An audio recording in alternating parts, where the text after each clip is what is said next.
بسم اللہ الرحمن الرحیم۔ ویلاگ نمبر 10، 10واں ویلاگ، دفاع حضرت معاویہ رضی اللہ عنہ۔ پیج نمبر ہے 13۔ فکری و نظریاتی رفتوں تک پہنچانے والی قائد اہل سنت کی 3 اہم تصانیف کا مجموعہ، انوار مولانا قاضی مظہر حسین صاحب رحمۃ اللہ علیہ۔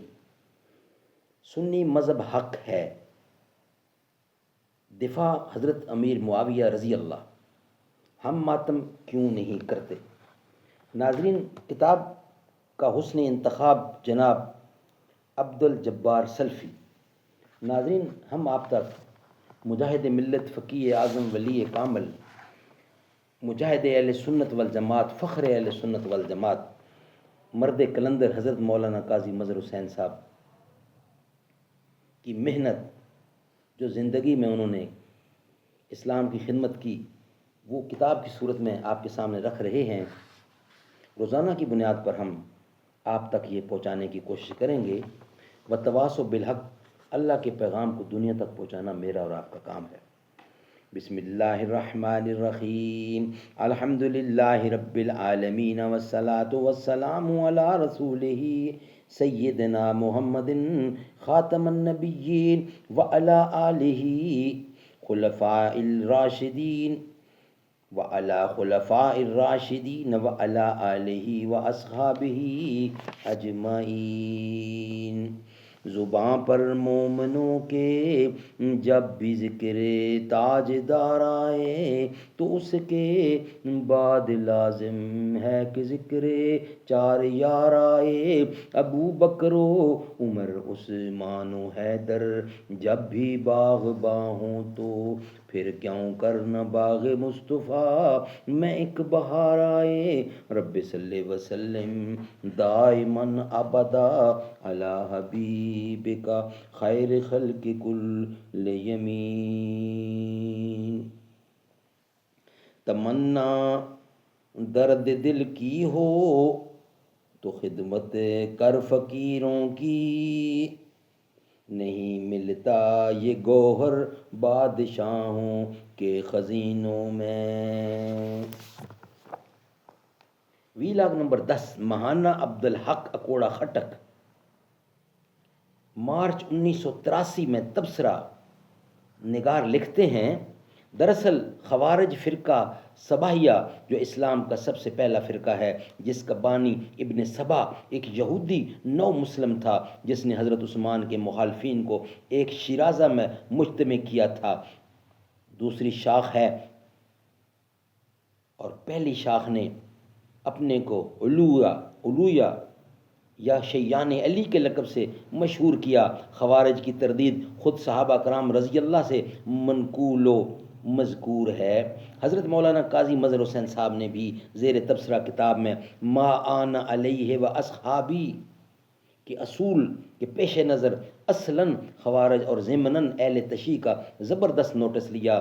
محمود احمد عباسی اور اس کے پیروکاروں سے ٹھوس علمی بنیادوں پر گفتگو کی ہے۔ اس کتاب میں بھی ان کی باقی تصنیفات کی طرح تحریر شستہ اور لہجہ متعین ہے، جو ہر طبقہ کے لیے یکساں طور پر مفید ہے۔ نمبر 4، ماہانہ ضیاء الحرم لاہور، جولائی 1983 میں رقم طراز ہیں، یہ جو کچھ میں نے پڑھا یہ وہاں کا حوالہ ہے۔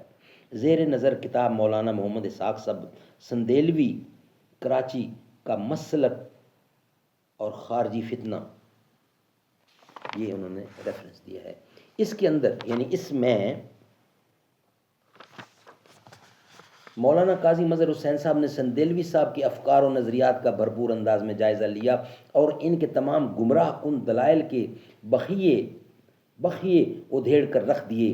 قاضی صاحب کے دلائل اتنے محکم ہیں کہ کسی سلیم تباہ شخص کے لیے ان کا رد کرنا ممکن ہی نہیں۔ انہوں نے جو بات لکھی ہے پورے حوالے اور دلیل کے ساتھ لکھی ہے اور ثابت کر دیا ہے کہ سندیلوی صاحب جس ناسبیت کے علمبردار ہیں اس کی حدیں خارجیت کے ساتھ ملتی ہیں، اور یہ کہ رفض، خارجیت اور ناسبیت ایک ہی درخت کی تین شاخیں ہیں۔ ہم قاضی صاحب کی اس بیش بہا علمی کاوش کو بنظر تحسین دیکھتے ہیں اور تمام اہل علم سے اس کے مطالعہ کی پرزور سفارش کرتے ہیں۔ فی الحقیقت یہ کتاب ناسبیت کے سر پر گرز البر شکن کی حیثیت رکھتی ہے۔ اس کے پڑھنے سے معلومات میں اضافہ ہوتا ہے اور وہ تمام شبہات اور وسوسے دور ہو جاتے ہیں جو روافظ، خوارج اور نواصب کے زہریلے پراپگنڈا سے بعض ذہنوں میں پیدا ہو گئے ہیں۔ ناظرین، یہ تھا آج کا ہمارا 10واں ولاگ۔ انشاءاللہ نیکسٹ ہمارا ہوگا 11واں ولاگ، جو آپ کے سامنے رکھیں گے۔ روزانہ کی بنیاد پر 1، 2 یا 3 یا 4 ولاگ ہم آپ کی خدمت میں لائیں گے۔ ناظرین، اس کو پڑھیے۔ مسلمان کا حق یہی ہے کہ وہ پھیلائے، اسی لیے تو قرآن کریم کا حکم ہے وَتَوَاصَوْا بِالْحَقِّ، حق کو پھیلاؤ۔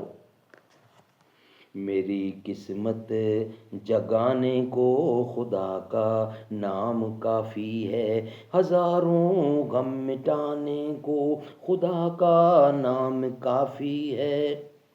جو پوچھا کملی والے نے، کہا صدیق اکبر نے، میرے سارے گھرانے کو خدا کا نام کافی ہے۔ میری قسمت جگانے کو خدا کا نام کافی ہے، ہزاروں غم مٹانے کو خدا کا نام کافی ہے۔